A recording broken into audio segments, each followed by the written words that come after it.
Hello guys, नमस्ते। अपन बात कर रहे हैं हेलो एल्केन तथा हेलो एरिन अध्याय के अभ्यास प्रश्नों की और अपन ने लिया है अभ्यास प्रश्न 10.4। अब ये प्रश्न कह रहा है कि निम्नलिखित में से किसका द्विध्रुव आघूर्ण सर्वाधिक होगा। इसमें पहला दे रखा है CH2Cl2, दूसरा दे रखा है CHCl3 और तीसरा दे रखा है आपके CCl4। तो गाइस इस प्रश्न के अंदर आपको 3 यौगिक दे रखे हैं। इन तीनों यौगिकों में से किसका द्विध्रुव आघूर्ण सर्वाधिक होगा वो पता लगाना होगा। तो गाइस इसके हल के लिए अपन क्या करेंगे, सबसे पहले इन तीनों यौगिकों के अपन त्रिविमीय संरचना बनाएंगे। तो गाइस सबसे पहले अपन बना रहे हैं CH2Cl2 की। तो इसके अंदर जो केंद्रीय परमाणु है वो है आपके कार्बन। अब इस कार्बन से आपके इस तरह से आपके ये 2 Cl जुड़े हुए हैं और ऐसे आपके 2 हाइड्रोजन जुड़े हुए हैं, ठीक है। तो ये तो हो गया आपके CH2Cl2। अब गाइस नेक्स्ट अपन इसमें बना रहे हैं CHCl3 की। तो इसमें वापस केंद्रीय परमाणु तो आपके कार्बन है, उससे आपके ऐसे तो 2 Cl जुड़े हुए हैं, एक Cl आपके इस तरह से जुड़ा हुआ है और एक आपके ये हाइड्रोजन जुड़ा हुआ है। तो गाइस ये हो गया आपके CHCl3 और अब आपके तीसरा है CCl4। तो गाइस इसमें केंद्रीय परमाणु आपके कार्बन है, उससे आपके इस तरह से ये 4 Cl जुड़े हुए हैं।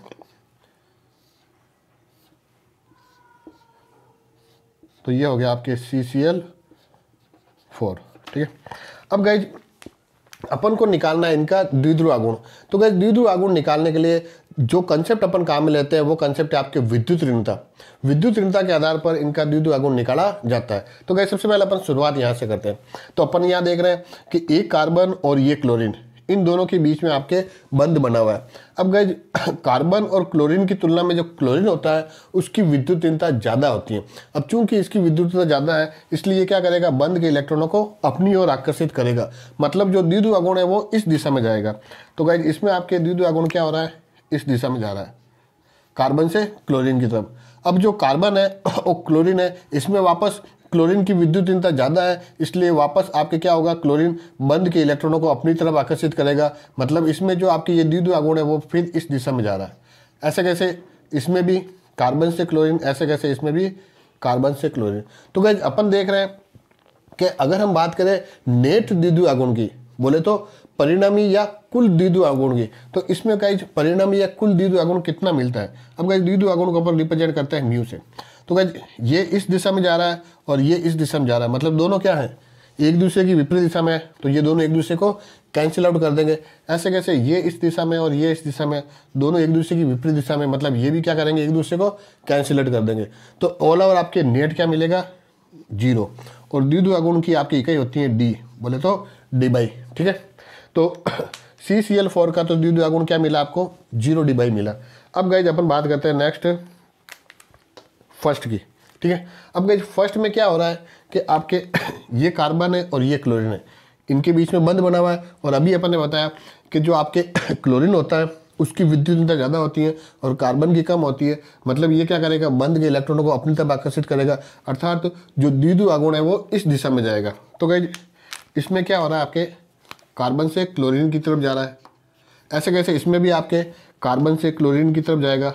अब गाइज अपन बात करते हैं कार्बन और हाइड्रोजन के बंध की।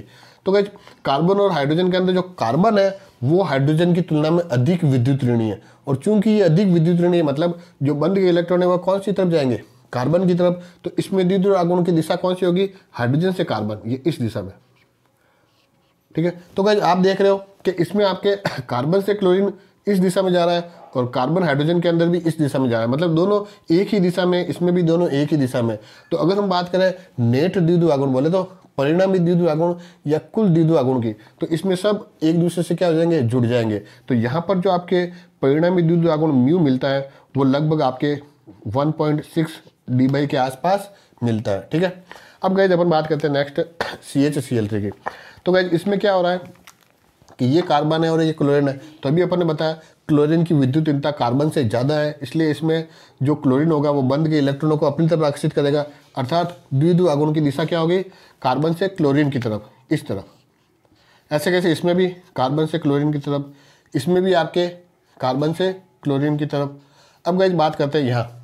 तो यहाँ क्या हो रहा है, आपके कार्बन है और हाइड्रोजन है, और अपन को पता है कार्बन की विद्युत ऋणता हाइड्रोजन से क्या है, ज़्यादा है। तो इसमें जो आपके कार्बन होगा वो बंध के इलेक्ट्रॉनों को अपनी तरफ आकर्षित करेगा, मतलब इसमें आपके जो द्विध्रुव आघूर्ण होगा वो क्या होगा, इस दिशा में होगा। तो गाइज आप यहाँ देख रहे हो कि ये इस दिशा में जा रहा है, ये भी इस दिशा में जा रहा है, लेकिन यहाँ देखो कार्बन और क्लोरीन ये इस दिशा में और कार्बन और क्लोरीन ये इस दिशा में, तो ये दोनों एक दूसरे को क्या करेंगे, निरस्त कर देंगे और इनका कोई ना कोई आपके द्विध्रुव गुण मिलेगा। और यहाँ पर गाइज मान मिलता है म्यू बराबर 1.03 डेबाई के आसपास। तो गाइज अपन देखते हैं कि इन तीनों में सर्वाधिक द्विध्रुव गुण किसका है, CH2Cl2 का, उसके बाद में CHCl3 का और सबसे कम आपके CCl4 का। तो अगर अपन क्रम देना चाहें तो वो क्रम ये हो सकता है, ठीक है। तो सर्वाधिक किसका हुआ, CH2Cl2 का। इस तरह से इस प्रश्न को हल किया जाता है। धन्यवाद।